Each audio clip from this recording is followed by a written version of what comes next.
all these things. Gucci Gang. Sweet. Gucci gang, Gucci Mane's We're G's, you know? a super professional podcast now. New studio. We were just talking about this, me and Jimmy. We were like, everyone starts to try a podcast. Two guys go to the bar, they have a nice conversation. They're like, man, we should record this. Everybody wants to hear what we have to say. Yeah. I don't think so.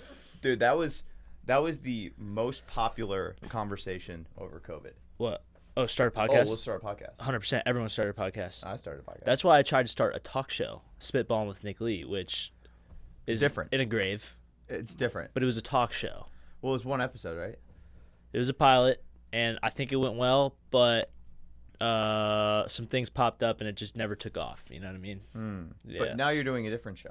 Now I'm doing a different show. Tell us about that. Called Live Wakia. Yeah, it's the podcast that I run. It's partially to promote my company, Fitness Apparel. Check it out. But All right, bye, Scrap Life. Yeah, not Scrap Life, but sure. But it's just I like to talk to people. I'm interested in a wide range of topics, and so it's mostly just so I can talk to people, and people who are interested in the things that I'm interested in can listen to it. And that's kind of the rule for me is it has to be topics that I'm interested in. You know what I mean? I talk wrestling, obviously some, but I'm never just gonna have someone on just to like interview. It's always gonna be something that I'm interested in, a topic that I really want to dive into. So yeah, that's my promise. I like it. You know, we did. I was your first guest, right? You were my first guest. That was fun. It was a lot of fun. We had a great conversation. I had a few recording sessions before that, but those didn't get uploaded because they were more test runs to check out my technology, which this studio is about 5 steps up from mine. But I feel like I am doing okay. You are. No, it's great. Well, the other thing is like the difference between an audio podcast and video podcast. You got like so much headache of all of these different things that you got going on and the lighting and stuff. Yeah. You can just hit the ground running with the audio podcast. Yes. Get great content out there. But there is a whole audience that won't watch or won't listen unless it's video. True. You do get the YouTube audience. Which I don't understand. That to me is I'm going to come at some people right here. Really? But that to me is a YouTube detriment. audience, we love you. No, listen, if you can't multitask, if you can't, because whenever I listen to podcasts, I listen to a lot of podcasts, and I'm doing I'm just taking in information all day because I'm doing all these different things while I'm listening to these people talk. That's the whole point of a podcast is it's audio. You can listen to it and do different things. If you're literally sitting down and watching people have a conversation, I don't know what to tell you, man. Yeah, I mean, I always like drive places and get after it on the road. That's what I'm saying. Yeah. All right, well, let's get into the first topic. Sure. First topic, Final X. I swear we talked about this before. We talked about it before Final X. We didn't talk about it remember. after. Lots of things happened at Final X. Yes, lots of things did happen. You made the world team. I did. And to make the U.S. world team, I'll venture to say it's the hardest world team in the world to make, right? It might be a little too hard, to be honest. It's crazy. You had to beat a returning world medalist, Yianni, to make the spot. Yeah. You get it done. Best of 3. Walk me through it. Yeah, well, so I won 2 matches, and both of them were close. I don't reflect on the matches too much, but it's he's a world silver medalist, very unique wrestler. So staying very disciplined in all situations was kind of important. Well, as it always is. Yeah, he's wild too. He's funky. He's a funky, like I said, like he's and he's a lot more wrestler. freestyle experience than you have. A lot more freestyle experience than I have. Yeah. I had only wrestled before Final X in 1 senior level freestyle tournament. So yeah, and now I've wrestled in 2. 2 big ones. And so the World Championships will be my 3rd. Well, that's good. Well, you're getting the kinks out, right? Yeah. I mean, freestyle wrestling. There's certain situations like parterre and the fact that you can't, roll over your back. There's a lot of scrambling that you can't necessarily do. Yeah, seriously, that you can't necessarily do in freestyle. And so I think it's like folk style in the sense that there's certain areas you just have to spend time. And I don't think anyone's just going to come straight out of folk style and be ready to go full freestyle. There's certain areas that you have to spend time. At least I do. So I'm trying to spend time in those areas and get better. And we're making progress. But I'm sure I'll have a long way to go. Even by the World Championships, there'll be a lot that I need to work on. So, yeah, and it's anytime you change the rule set, of grappling, wrestling, whatever it is, your pathways change a little bit, right? Yeah. Like when you're finishing double leg, it's like, yeah, you're still gonna shoot a double leg. It's still the same. You're still gonna shoot an outside shot. It's still the same, but at the same time, it's different because there's certain pathways off of that. He's gonna defend it a little bit differently. You can't just both go to your back and then end up on top. Yeah. That's not a good transition. Yeah, it definitely changes the game. And I used to say that folk style and freestyle are pretty much the same and whatever. Mhm. You know, it's just wrestling. But now that I've wrestled more foreigners, it feels like two different sports, to be honest.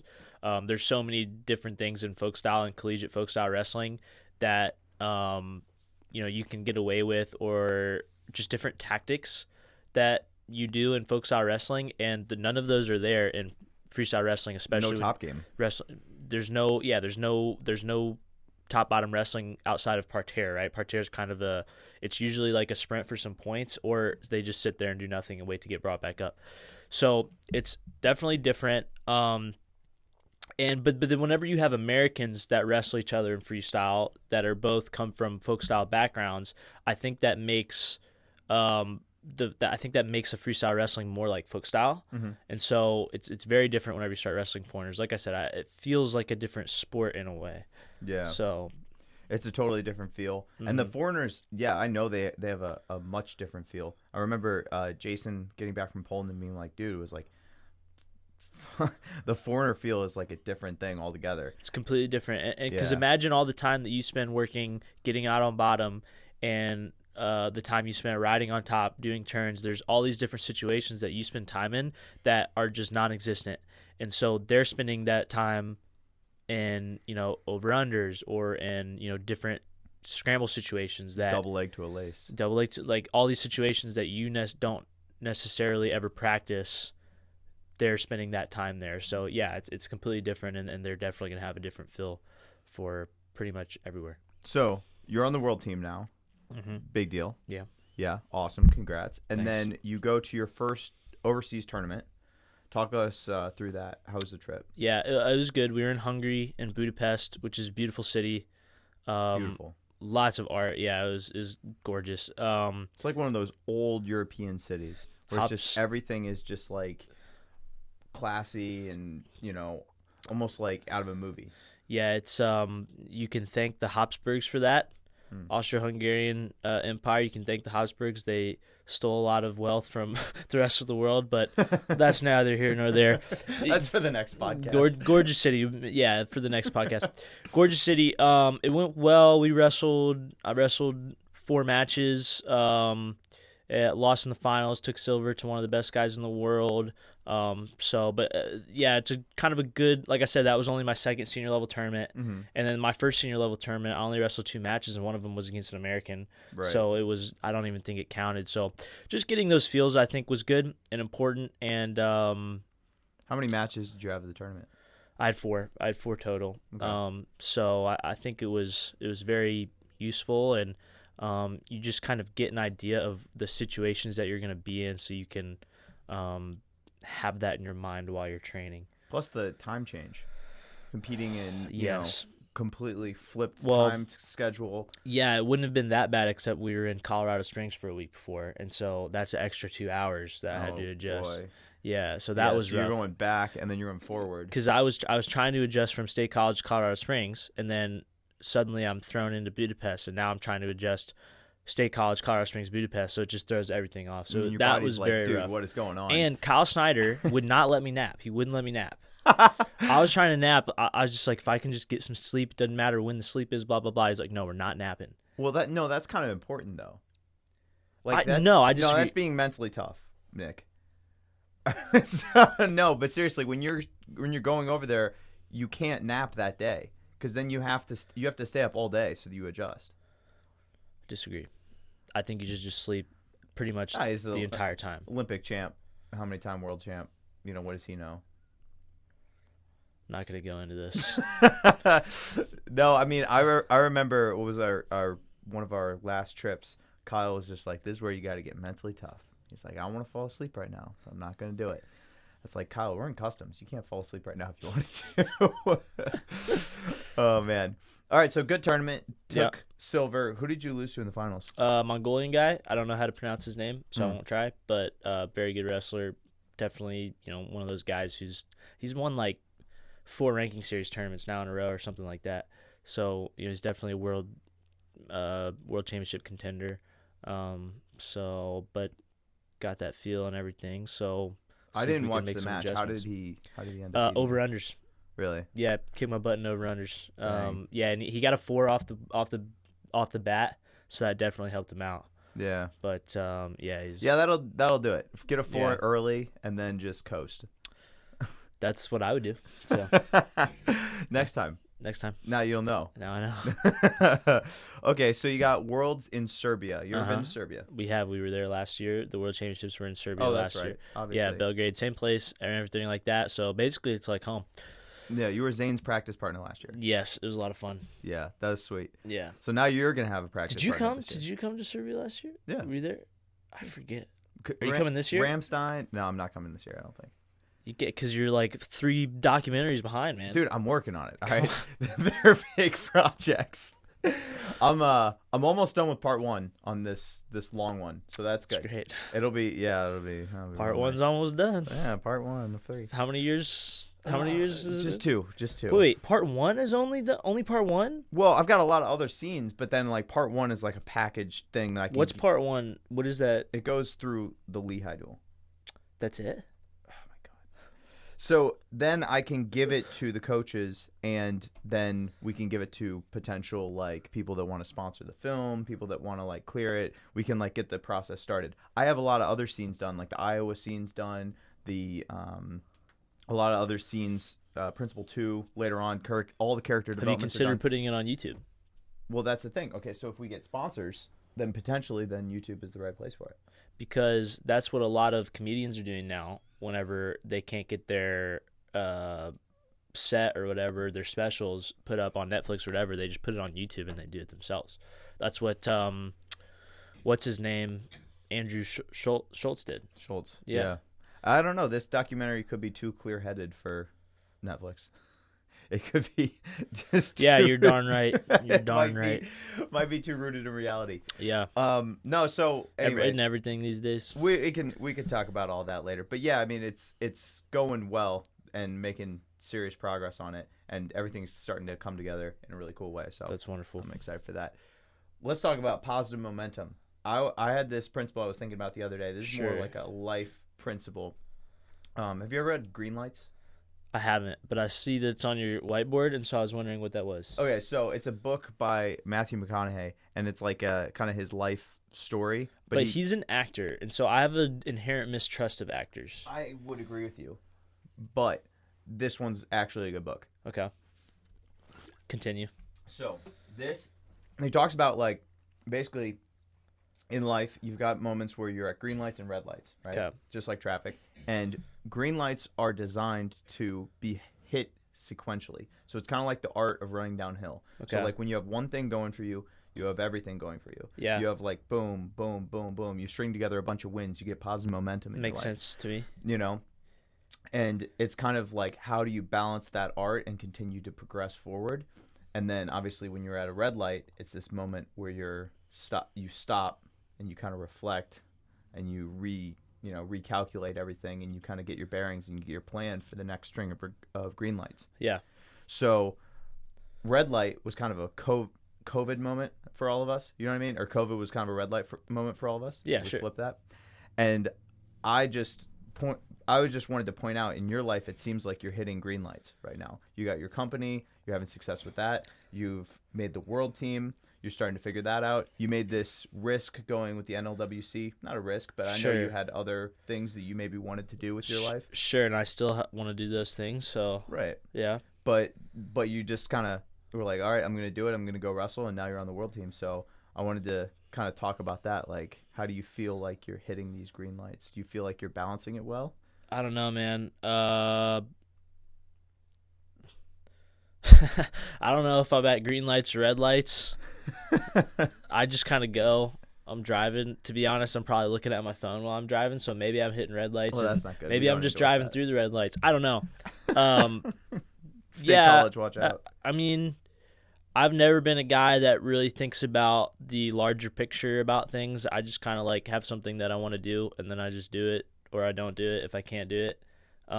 So I pretty much stay in the present, not because I try to, just because it's too much energy to think about, the past or the future and planning and stuff. So I just kind of, whatever the next natural progression is for me, I just tend to kind of go with that. And, I have other things that I want to do in my life as well, so I'm trying to plan those out.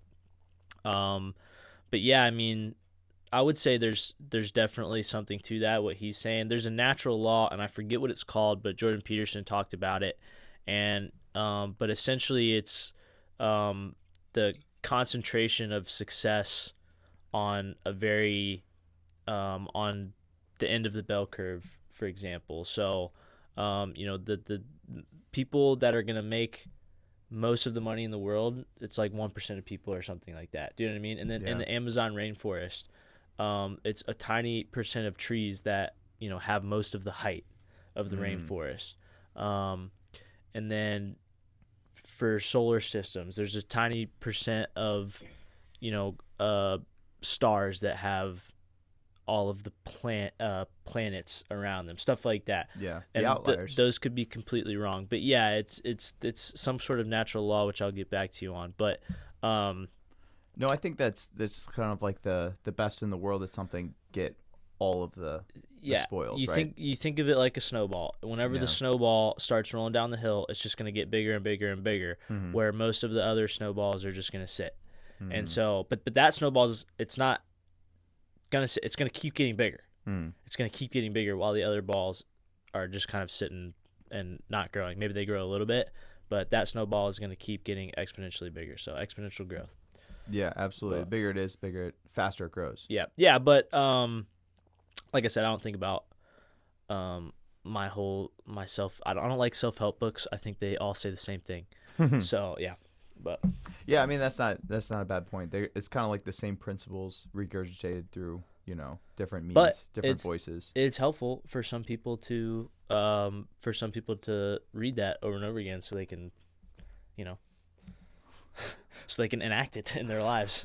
For me, I like checking back into it. It gives me like a good headspace. Like I don't read them. Yeah. I don't read them often. Like I have a lot of books I read that are more like pointed at business or other like developing skills. Yeah. Right. But I do like checking back into those books sometimes because they could just kind of like put me in that headspace of like thinking about things like a certain way. Yeah, I agree. Personally, I don't like to be told what to do, and so I'm afraid that if I get good advice from a self-help book, maybe I won't follow it. So maybe that's why I stay away from them. I don't know. Well, do you have any books you are reading right now? Not at the moment. I kind of skip around with some books. Like I said, I haven't really read the self-help books. I read Chop Wood, Carry Water. That was a really good one. I would say it's kind of a self-help book, but I think it is kind of standalone. But right now I'm just really into kind of just learning about history and stuff, as I always have been, but I haven't read any like interest books lately. Just cause, well, one, I'm very busy, so it's hard for me to like sit down and read a book and relax. But two, just because for me, if I'm going to sit down and like read something, it has to be really interesting to me. And cause I don't really have the patience for something that's like mildly interesting. Like I want to be into it. It's the same reason I don't watch a lot of television and movies, because it has to be something that I'm like really interested in at the time for me to watch it or sit down and watch it. Otherwise, if I'm like mildly interested in it, I'm probably not gonna. You're gonna tune out. Yeah, I'm gonna tune out. So I don't know why I'm like that. I just am. No, I think everybody's like that right now. Yeah, there's either something you're like really addicted to, or it's like crap. You're not gonna like watch it. Yeah, which is, I mean, 90% of like Netflix or any of these things on these streaming platforms, right? It's like something that we're like really into, or something that we don't really care about. Yeah. And I just look for what I look for is a good story. it's a good story that really intrigues me, then it's something that I'm gonna be interested in. Which is why I've been like way more into, instead of watching movies lately, I've just been playing like older video games that have a good story. Like I played this new game called Dead Space, and it was like really cool. It was a really cool like horror game, but it was like, it's a story game though. It's a story. So it's like watching a movie but better. Which that is the future of movies, is that you're going to interactive story. Yeah, the future of movies and video games is they're going to go in together. So it's interesting, but really, can you imagine playing Call of Duty in a movie theater? Like, but that's what it's going to be. Is you're That'd going be to go pretty into sick. virtual reality, and like that's going to be the way that you, that's going to be the way that you consume entertainment. You think there'll be ads? Yeah, 100%. There's going to be ads. Oh, that's frustrating. Well, then you could buy the premium version for no ads, right? Maybe. But if it's VR, just entertainment, and you think it's just like mixed story with interactive like gameplay, No, like what's it going to be? What's it going to look like? What does the future look like? This is what it's going to be like. You're going to go to your job that you're going to have. You're not going to care what it is.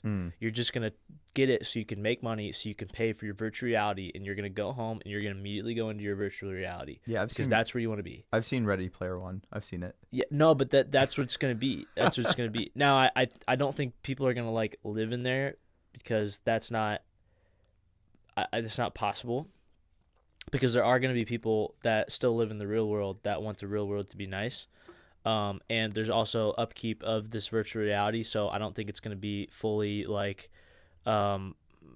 Matrix, but it is going to be something that is highly addicting, and that's probably the next health crisis, is people that just want to live in virtual reality that are addicted to it. Well, you're going to need a break from it eventually, because like virtual reality doesn't have sandwiches. That's true, but you know what they do have is tubes to feed you through. Oh, so, geez. but no, but that's what I mean. But there's already people that play video games that will literally play video game, and they'll be hungry or starving, and they'll just like, they'll want to keep playing their video game, and so they would rather keep playing than get up and get a sandwich. And then like there's even stories of like parents that. You've seen the South Park episode with Cartman? Which one? Where his mom comes in. Never mind. I'm not gonna bring it up. Oh, yeah. No, he goes to the bathroom. No, but that happens. Kids do that. Like, there's a kid that I knew. I won't say any names or anything, but like, just a kid, he's playing Fortnite or whatever, and he's like pooped his pants because. Oh my goodness! Because he can't disconnect from it. Because he wants no, but that's a thing, and that's gonna be. I think that's. Who was this? Was it a kid on the team? I'm not gonna. Like I said, I'm not going into it. I was a kid on the team. I'm not going into it. But what I'm saying is that's already something, and so once they have this, they're already close.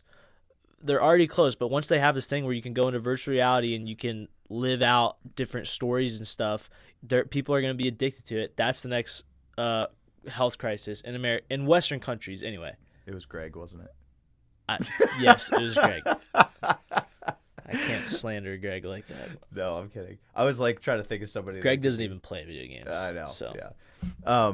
No, I mean, next health crisis. Well, we're also just super addicted to our phones. Like, yes, there's a lot of tools that we can use. Yeah. But Moose is going through this right now, where he's basically taken the SIM card out of his iPhone, and he's gotten something called a Life phone, or a Light phone. Life phone. You remember? I don't know. Anyway, so it's literally the anti-iPhone. It is talk, text, not good talk and text. Yeah. But talk and text, and nothing else. I think that's good. I think that's good on like a personal level. My iPhone is where most of the tools I use for business and everything is on my iPhone. Agreed. And it's my main tool. And so I think it's really cool that we have the capabilities to be able to conduct business across the entire planet from this little cellular device. So I think it's good. I'm not a man that likes to stand in the way of progress, but yeah, I think from like a human level, it's probably good to, have just the essentials every once in a while. And I guess it depends on your needs too. You know what I mean? Yeah. So No, it's good to have it's good to disconnect every once in a while, but there's so many helpful things on your phone. that's what I'm right? saying. Like dude, big thing. We are on the Ocean podcast, so I will plug shamelessly. Thanks. Before I go to bed, I'll plug on my iPhone or my iPad, I mean, and I'll watch like a chapter of an instructional every night before I go to bed, and it's like, oh my god, my jiu-jitsu is getting so much better so fast. Yeah, it's you can literally just see the best people in the world doing the technique that they do, and it's awesome. Yeah. And that was not possible before. No. So it's like I said, there's a lot of tools that you can use. I learned a lot from your instructional. A lot of stuff I wish I knew in college wrestling. Everyone does, man. Getting the riding time. What do you think your next instructional will be? I think a lot of people focus on neutral. I think getting out on bottom would be a good one. So it's kind of the opposite of riding people out, because yes, we know that riding people out in college is huge and can change a match. Right. But you don't want to be on the other end of that either. You want to be able to get out. So if you can ride anybody for 1 minute and escape from anybody in 30 seconds, then you're probably going to win a lot of college matches. So I think maybe getting out on bottom will be one of the next ones. Heck yeah. That'll be a good one. Number one move, getting out on bottom.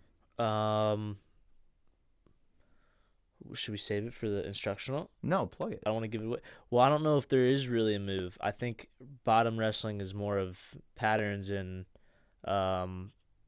anticipation. Interesting. I mean, if you had to pick a move, I guess it would be a stand-up. But a stand-up, I don't think a stand-up's a move. I think it's just it's one of the actions that you take from bottom. Right, and there's a lot of ways to get there. Yeah. Yeah. Yeah, and that's one of the ways that Americans look at wrestling is, it's this move, this move, this move, when instead of looking at it as a continuum of actions. Interesting. Mm-hmm. Tell me more about that. Because I know what you mean. It's very like our attacks are very segmented. Yeah, I mean, like we'll go and we'll drill a high crotch. Yeah. Or a head outside single leg for those who aren't involved in wrestling. You shoot a head outside single leg and you'll shoot it over and over again, and then you're going to go into the match. Do you think that you're just going to be able to shoot that like you drilled it? Absolutely not. So he's going to be – that guy is not going to let you have that leg. And so there's other steps that you take. There's a setup. There's a reaction.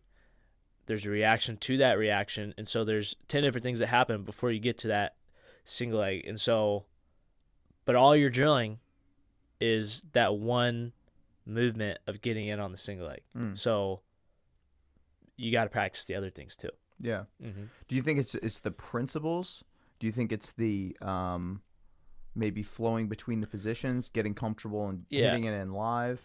Kind of like what do you think Sure. Well, I think just understanding what your opponent is going to do and why he's going to do it can help you learn more about that. So, I mean, if your opponent knows that you're coming for a head outside single, that's the thing about a lot of these foreign wrestlers is they all hit the same stuff. Mm-hmm. And one wrestler is going to do the same thing over and over again, even though you know it's coming. And so, but the reason that it still works is because they understand what you're going to try to do to stop it and why you're trying to do that. Right. So if you're trying to get a single leg, you know that guy's going to bring that leg back. So what can you do to make him bring that leg forward? You know what I mean? What can you threaten? So, I mean, it's wrestling, man. There's so many different things that could happen. It's like fighting in a way. I mean, it's the realm of the unknown. Right. So, but I think it is. It's organized fighting pretty much. Yeah, but the more that you can spend time in certain situations and wrestle people in live or semi-live situations, you can understand, why people do certain things. And then if you know why people are doing certain things, then you can learn to anticipate, well, if I do this, I know he's going to do this because he has to. Right. So, yeah, I mean, it's you can't focus in on any specific area. It's just the story of wrestling, really. Yeah, I agree. Okay, so I went through. It'd been years since I competed. I just did a jiu-jitsu competition, and you did really well. Thank you. But one of the things I was like, I was a little injured, and I was kind of like trying to figure out like, okay, it's the last week. Like, how do I peak the right way? Yeah. And in the past, like when I wrestled in college, it was like, all right, like coach is running the practice. I'm not running the practice. Yeah. Whereas now it's kind of like on my own a little bit more, right? Especially with like, I was injured, so I wasn't going to actual practice as much. We have mats here. Moose and I were just like drilling. Yeah. And I was like, okay, let me write down the moves that I know I'm going to hit in competition. And then we basically went back and forth with like, okay, these are our 5 best back attacks. These are our 5 best this attacks. 5 best that, right? And then when we got to competition, we were so relaxed and like over drilled almost. Yeah. Because we just spent so much time doing those things that we were like, these are our best 6 in this position, right? That we just hit them flawlessly, and we just felt great in the competition.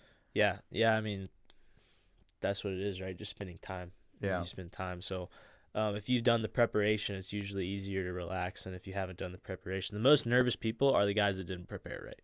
Yeah. So I would agree with that. Yeah. And then they get too tight. Or if they have some doubt in their preparation. So yeah. Interesting. So they don't trust the process. Maybe they don't trust the process, or maybe they feel like at some point they've cheated the process. You know what I mean? Mm-hmm. So if you're like a college student and you're going to every practice, but let's say you're also like going out on the weekends, and if that's in the back of your mind as something that could be holding you back, and at the nationals, then it's going to hold you back at the nationals because you think it's going to hold you back at the nationals. Because you think it's going to hold you Yeah, back. because you think you've been cheated in the process in some way. You know what I mean? And I would say if you're going out every weekend, there's definitely some actual consequences, right? But I was just using that as a example versus Right. let's say let's use another example. If you're drilling and let's say that it's 10 reps for every move, and let's say on one of them you hit 9, and like that's in the back of your head that you hit 9, and you're thinking about that, you might have some doubt in the process. When is that one repetition really going to make a difference? I don't know. Maybe not. But the fact that it's in your head is definitely going to make a difference. I think it's definitely going to make a difference. The other thing that what you're saying, like I think that it doesn't come from the back of your head to the front of your head until it's like time to compete. Yeah, exactly. And then it's like, oh, it's game time now, and now it's too late, and then you start to freak out, and then you're like, oh, dang, like I'm not prepared. So, I've always found the best way to do that is just like over prepare, like you said, like drill away the freaking the self doubt. But if it's in the back of your head, like the little things, they're not gonna affect you when you're at practice. They're not gonna affect you, a week out from competition. They're gonna affect you like on game day. Yes. Yeah, and that's where it's gonna be like, oh, dang. I really didn't do all the things right. Yes, exactly. Awesome. What else you got for us? Yeah, I want to at Elon Musk. Give me back my freaking Twitter account. It's not a Twitter account. It's an X. Whatever it is. This is what I'm concerned about, is they're so focused on switching it over to X that they haven't answered my support emails. I've sent like 10 support emails. They've only answered one of them, and they said, we don't have an email associated with this account, which is bullcrap because it let me log in with my email, with my password. All it asked for was authentication codes, which I don't have because I never set up 2-factor authentication, and they won't answer my support emails. Why didn't you do that? Because I didn't think it would ask me for my authentication codes if I didn't set up 2-factor authentication. I never did it. And so give me back my Twitter account.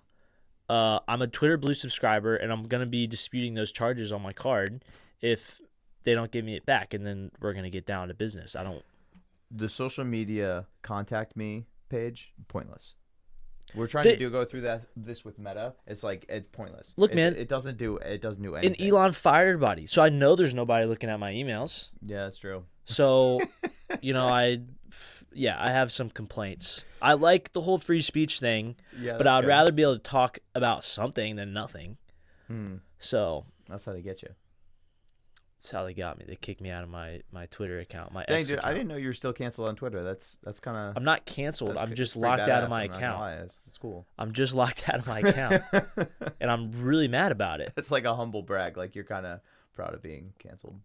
Not canceled. I'll be canceled one day, but not yet. All right, awesome. Let's wrap it up. Okay. Thanks for coming in. For sure. That was awesome. And we'll talk to you soon. Bet.